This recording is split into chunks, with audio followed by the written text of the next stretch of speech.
नमस्कार। हिमाचल बुलेटिन में आपका स्वागत है। कोरोना के खिलाफ जीतेंगे हम ये लड़ाई, टीका लगवाने में ही है सबकी भलाई।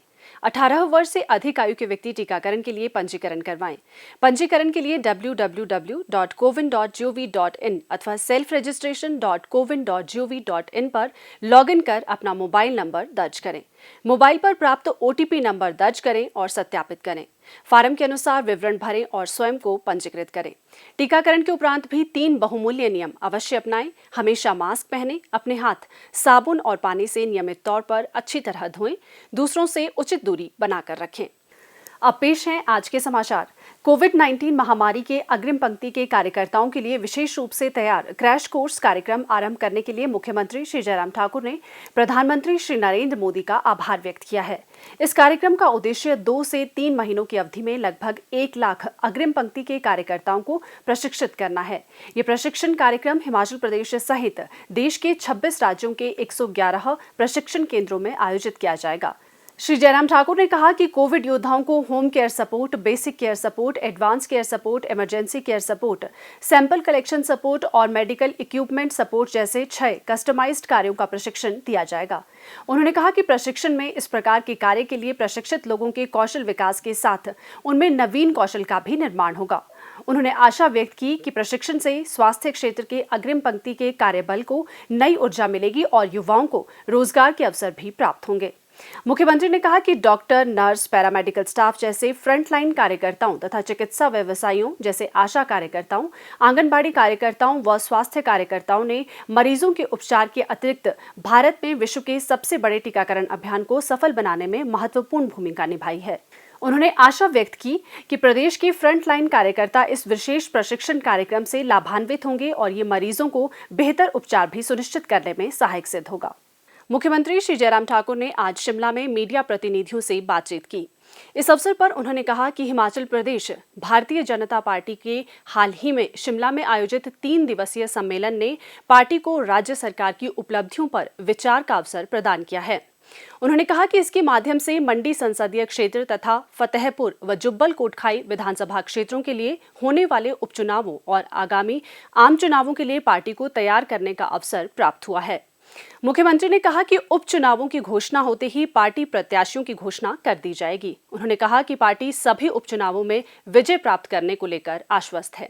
मुख्यमंत्री ने कहा, मुझे इस बात की प्रसन्नता है कि काफ़ी अरसे के बाद भारतीय जनता पार्टी की बहुत महत्वपूर्ण बैठक अभी पिछले कल संपन्न हुई है, जिसमें कोर ग्रुप की बैठक हुई, विधायक दल की बैठक हुई, विधायकों के साथ जितने चुनाव लड़े हुए हैं वो उनकी बैठक हुई, प्रदेश के पदाधिकारियों की बैठक हुई, चेयरमैन वाइस चेयरमैन की बैठक हुई। सब लोगों की जो पार्टी का संचालन करते हैं उन लोगों से मिलना हुआ है और सार्थक बैठक रही है। और भारतीय जनता पार्टी ने अभी जो हाल ही में जो उपचुनाव होने वाले हैं इस पर भी चर्चा की है और उसके बाद 2022 का रोड मैप कैसे बनाना है उसके लिए भी उस बातों पर चर्चा होकर के आगे बढ़ने का निर्णय किया है। कोविड रिस्ट्रिक्शंस बहुत सारी लगी हुई हैं पूरे देश के सभी राज्यों में, जिसमें हिमाचल प्रदेश में भी अभी लगी हुई है। ऐसी सूरत में अभी तक चुनाव आयोग की ओर से कोई इस प्रकार का कम्युनिकेशन हमें प्राप्त नहीं हुआ। जब होगा तो बताएंगे। श्री जयराम ठाकुर ने कहा कि राज्य में कोरोना के मामलों में कमी आई है, जो प्रदेश के लोगों के लिए राहत का संकेत है। उन्होंने कहा कि सरकार वर्तमान स्थिति से भलीभांति अवगत है और ये सुनिश्चित कर रही है कि निर्धारित दिशा निर्देशों का कड़ाई से पालन हो तथा किसी भी स्तर पर कोई लापरवाही न बरती जाए। उन्होंने कहा कि प्रदेश में कोविड-19 के लिए टीकाकरण अभियान में और तेजी लाई जाएगी। देश के जाने माने सिने अभिनेता श्री अनुपम खेर ने आज शिमला में मुख्यमंत्री श्री जयराम ठाकुर से उनके सरकारी आवास ओक ओवर में भेंट की। मुख्यमंत्री ने श्री अनुपम खेर को हिमाचल प्रदेश सरकार द्वारा बनाई गई फिल्म पॉलिसी के बारे में चर्चा करते हुए बताया कि इस पॉलिसी का मुख्य उद्देश्य हिमाचल प्रदेश को देश विदेश में फिल्मों की शूटिंग के लिए एक उपयुक्त स्थल के रूप में प्रमोट करना है। इस अवसर पर मुख्यमंत्री ने कहा, ने हिमाचल की पुरानी यादों को भी हमारे साथ साझा किया और उसके साथ साथ में हिमाचल के साथ आपका नाम जुड़ा हुआ है और इसलिए इसको अलग नहीं किया जा सकता है। आप जिस मुकाम पर पहुँचे हैं हम हिमाचल की ओर से आपको शुभकामनाएं देते हैं और जो हिमाचल प्रदेश में बहुत सारी संभावना है टूरिज़्म को प्रमोट करने की, फिल्म इंडस्ट्री को यहाँ पर प्रमोट करने के लिए, तो उसमें आपके कंट्रीब्यूशन की हम उम्मीद करते हैं। श्री अनुपम खेर ने मुख्यमंत्री के साथ शिमला के साथ जुड़ी अपनी यादों को साझा किया। उन्होंने कहा कि वे प्रदेश को फिल्म शूटिंग के लिए प्रमोट करने के लिए हर संभव प्रयास करेंगे। इस अवसर पर श्री अनुपम खेर ने कहा, और आप बहुत अच्छा काम कर रहे हैं और बस ऐसे ही काम करते रहिए। और हिमाचल के लिए मुझे कभी भी कुछ भी करना हो तो मैं ज़रूर करना चाहूँगा। हिमाचल जो है वो एब्सोल्यूट पैराडाइज है फॉर द फिल्म पीपल, और उसको एक्सप्लोर करना चाहिए और हम करेंगे, इसके मुझे पूरी उम्मीद है।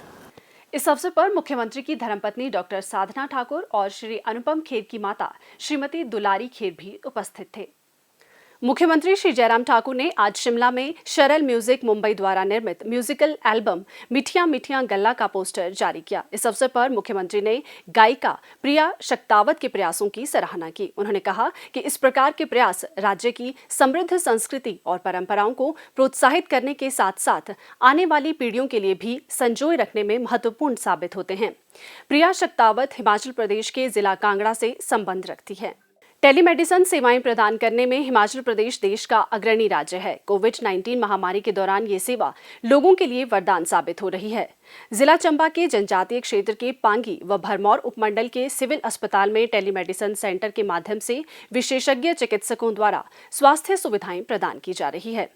इन क्षेत्रों में सर्दियों में बर्फबारी के चलते आवाजाही में भारी दिक्कतों के कारण भी लोग इन क्षेत्रों से बाहर इलाज के लिए नहीं जा पाते हैं। इसलिए प्रदेश सरकार द्वारा इन क्षेत्रों में बेहतर इलाज की सुविधाएं प्रदान करने के लिए पांगी उपमंडल में अक्टूबर 2018 तथा भरमौर उपमंडल में सितंबर 2019 में टेलीमेडिसिन सेंटर सिविल हॉस्पिटल में स्थापित किया गया। इस अवधि के दौरान पांगी उपमंडल में लगभग 2500 तथा भरमौर उपमंडल में 1034 बीमार लोगों का इलाज किया जा चुका है। पांगी में 48 व भरमौर में 17 मरीजों को आपातकालीन चिकित्सा सुविधाएं उपलब्ध करवाई गई हैं। मेरा नाम चिन्नू देवी है, मैं पांगी के रहने वाली है। मेरे को बहुत दर्द हुई थी, पानी पानी निकलता, खारिश हो रही थी, तो फिर मैं यहाँ आई, फिर दिखाया, मेरे को बहुत आराम आया। दोबारा यहाँ बुलाया, आप भी आराम मिला, तो यहाँ सुविधा अच्छा हो गया। तो सारे लोग यहाँ आएंगे तो हमारे लिए तो सरकार बहुत धन्यवाद। मैं पांगी के रहने वाला, मेरे टांगों में दर्द था, यहाँ ऑनलाइन डॉक्टर को दिखाया, ठीक होया मेरे को। मैंने भरमौर हॉस्पिटल में अपोलो टेलीमेडिसिन के बारे में सुना, तो मैंने वहाँ जाकर स्किन स्पेशलिस्ट से ऑनलाइन ट्रीटमेंट लिया। उन्होंने मुझे 1 महीने का कोर्स दिया, जिससे मैं धीरे धीरे अच्छा महसूस कर रहा हूँ।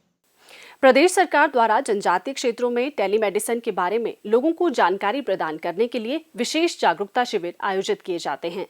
टेलीमेडिसिन केंद्रों में कार्यरत स्वास्थ्य कार्यकर्ताओं द्वारा इन केंद्रों में आने वाले मरीजों का रिकॉर्ड तैयार किया जाता है और बीमारी के बारे में जानकारी हासिल की जाती है। इसके उपरांत संबंधित रोग विशेषज्ञ वीडियो कॉन्फ्रेंसिंग के माध्यम से मरीज से बीमारी की जानकारी लेते हैं, उन्हें उपचार के लिए परामर्श देते हैं। डिजिटल माध्यम से लोगों को चिकित्सा सेवा प्रदान करने की सुविधा निसंदेह एक सराहनीय पहल है, जिससे दूरदराज क्षेत्रों के लोगों को भी गुणात्मक स्वास्थ्य सेवाएं सुनिश्चित हो रही हैं। स्वास्थ्य एवं परिवार कल्याण विभाग द्वारा दोपहर 2 बजे जारी बुलेटिन के अनुसार प्रदेश में कोरोना संक्रमण की जांच के लिए आज 2662 लोगों के सैंपल लिए गए, जिनमें से 869 लोगों की रिपोर्ट नेगेटिव पाई गई है, जबकि 1778 लोगों की रिपोर्ट आना बाकी है। अभी तक 22,46,459 लोगों की जांच की जा चुकी है, जिनमें से 20,44,848 सैंपल की जांच नेगेटिव पाई गई है। प्रदेश में कुल 1,99,740 लोगों में कोरोना वायरस के संक्रमण की पुष्टि हुई है, जिनमें से 1,93,403 लोग इस बीमारी से ठीक हो चुके हैं और 2,907 व्यक्ति उपचाराधीन हैं। हिमाचल बुलेटिन देखने के लिए सब्सक्राइब करें YouTube channel DPR Himachal, follow करें ट्विटर @DPRHP, लाइक करें Facebook page information and public relations department Himachal Pradesh, visit करें वेबसाइट www.himachalpr.gov.in। इस अंक में इतना ही, कल फिर होगी मुलाकात, दीजिए इजाजत, नमस्कार।